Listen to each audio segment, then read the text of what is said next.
You out of Iran, the Library of Secrets. The walls of the manor did not merely hold back the storm outside, they breathed, shifting their geometry with every intake of stale, dust-choked air. The architecture was fluid, a labyrinth of shifting hallways that groaned like a dying beast. Lyra moved with a predatory grace, her hand tracing the wood grain of a wall that, moments ago, had been a window. She stopped, her eyes narrowing as she pressed her palm against a protrusion of molding. With a soft click, the panel slid backward, revealing a narrow, spiraling staircase that bled darkness downward. "The archives," Lyra whispered, her voice barely audible over the low-frequency hum vibrating through the floorboards. "The heart of the rot. If the journals hold the truth of the sacrifice, they are buried beneath the floorboards of the world." Rachel followed close behind, her hand resting instinctively on her stomach. The hunger was a physical weight now, a cold, hollow ache that made the shadows seem to pulse with the rhythm of a heartbeat. Every step felt like a betrayal of her own biology. She was becoming the very thing she had once hunted. Beside her, Sarah looked pale, her eyes bloodshot, yet her posture remained rigid, calculated. She wasn't looking at the architecture, she was looking for vulnerabilities. "Move fast," Sarah urged, not looking back. "The cameras are everywhere. If David notices we've left the main corridors, he'll start closing the doors." They descended. The air grew colder, thick with the scent of ozone and iron, the smell of old blood and electrical discharge. At the base of the stairs, they found the library. It was not a room of books, but a graveyard of intent. Shelves stretched upward into a vaulted gloom, packed not with paper, but with thousands of leather-bound journals, their spines cracked and weeping thick, black ichor. Lyra walked to the center of the room, her robe sweeping over the floor. "He records everything. Not just for his audience, but for the archive. Names, dates, the exact second the light leaves a victim's eyes. It is his accounting ledger." Rachel approached a shelf, her trembling fingers hovering over a spine labeled with a year from the previous century. She pulled it free. As she opened it, the pages felt like dried skin. She scanned the cramped, frantic handwriting. It wasn't a diary, it was a genealogy. "Sarah," Rachel's voice cracked. "Look at this." Sarah stepped over, peering at the faded ink. It depicted a diagram, a map of the island, with lines drawn like veins connecting the manor to a deep, subterranean point beneath the foundation. Rachel traced a name written in the margins, Eleanor Blackwood. "That's your family line," Sarah said, her voice dropping to a whisper. "Rachel, this is the ritual. It doesn't say these people died here. It says they were delivered." Rachel felt the room tilt. The hunger flared, hot and sharp, as the truth settled into her bones like lead. "I wasn't drawn here by accident," she realized, her voice hollow. "The legends, the website, the ferryman, they were all breadcrumbs. My blood is a key. The manor didn't just want a victim, it wanted a caretaker." "Don't give him that," Sarah snapped, grabbing Rachel's shoulders.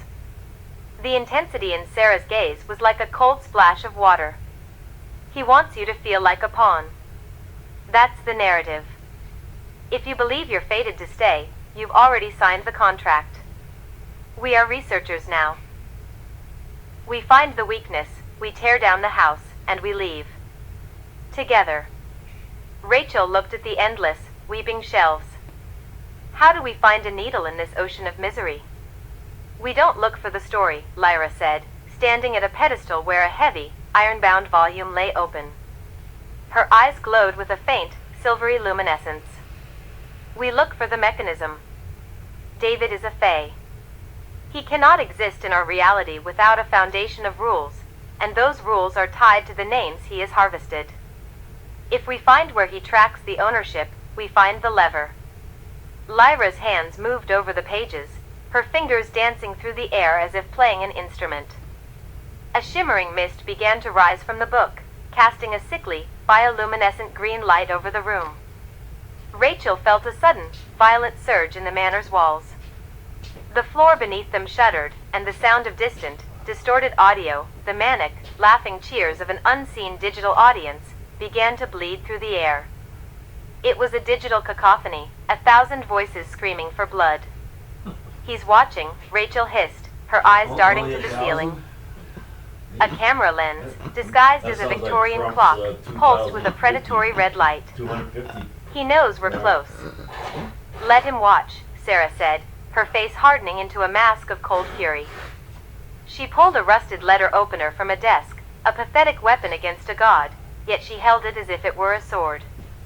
"If he thinks this is a show, let's give him a finale he didn't write." Lyra's breath hitched. "I have it. The Book of Names. It isn't just a record. It's the tether."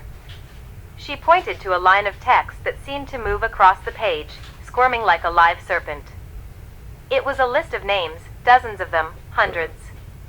Near the end of the scroll, 2 signatures stood out, glowing with a faint, sickly aura: Rachel Vance. Sarah Miller. "He doesn't just hold our souls," Lyra warned, her voice trembling. "He holds our true names. By writing them in this book, we granted him jurisdiction over our physical forms. It is the ultimate contract. Can we cross them out?"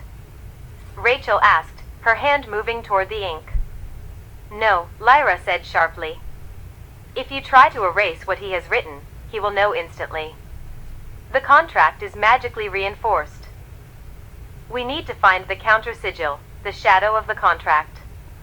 The place where the phase influence is weakest." Rachel leaned in, her vampiric vision allowing her to see the minute, invisible threads of energy pulsating from the names into the floorboards. They didn't lead down, they led inward, toward the very masonry of the library. "The wall," Rachel whispered, pointing to a section of stone behind the shelf. "The energy isn't in the book. The book is just the interface. The contract is stored in the foundation of the house itself." Sarah looked at the stone, then back at the shifting, treacherous hallways they had just traversed. "Then we don't need a pen. We need a wrecking ball." "Or a disruption," Lyra corrected. "If we can sever the link between the book and the foundation, even for a second, the house loses its grip on us. We would be human again, for the briefest of moments." "And if we fail?" Rachel asked. "Then we become part of the archive," Lyra replied, her voice devoid of fear, only grim necessity. Just another set of pages for his digital audience to flip through. The hum in the room spiked, a deafening electronic whine that rattled their teeth. The red light of the surveillance camera grew brighter, scorching the air around them. David's presence wasn't just in the room, it was everywhere. A voice, smooth and artificial, boomed from the library ceiling, echoing as if played through a dozen distorted speakers. "The conflict is heightening, my beauties. The stakes have never been higher. Shall we see if you can break the chains, or if you simply add to the collection? The subscribers are voting on your demise as we speak." Sarah didn't look up. She looked at the wall, then at Rachel. "He's trying to distract us. He's afraid." "He's not afraid," Rachel countered, her instinct screaming a warning. "He's bored. He's waiting for us to do something spectacular so he can harvest the energy." "Then let's give him a disaster," Sarah said, her voice dropping to a lethal whisper. "Lyra, prepare the disruption. Rachel, guard the entrance. I'm going to find the weak point in that stone." As Sarah rushed toward the wall, the shadows in the room began to detach themselves from the floor. They coalesced into gaunt, spindly shapes, the thralls, the forgotten actors of previous seasons. They were not human, nor were they fully monsters. They were husks, puppeteered by the manor's will. Rachel stepped forward, her fangs descending, the primal hunger finally bowing to the necessity of survival. "Come and get it," she growled. The library erupted into chaos. The hush of scholarly discovery was replaced by the wet, visceral sound of violence as the thralls surged forward, and the library, the very house, began to groan and twist, trying to crush them beneath its own foundations. The library felt less like a room and more like the inside of a pulsing, calcified lung.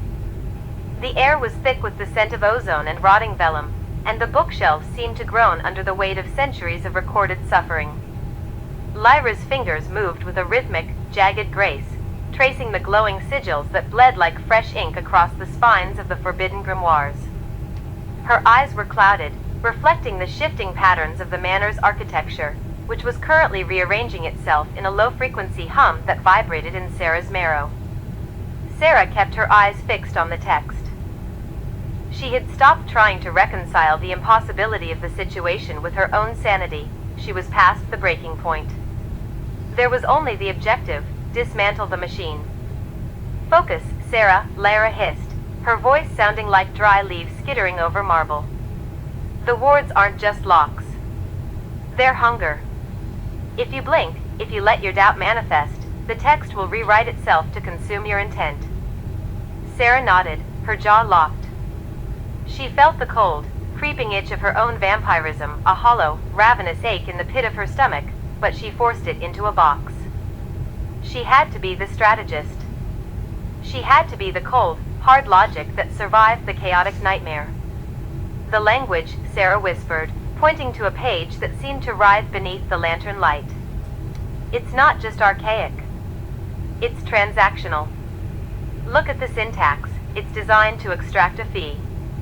A few feet away, Rachel was pinned against a heavy oak support beam, her knuckles white. A low, guttural sound escaped her throat, a growl she couldn't suppress. Her eyes, usually sharp and inquisitive, were clouded with a predatory sheen.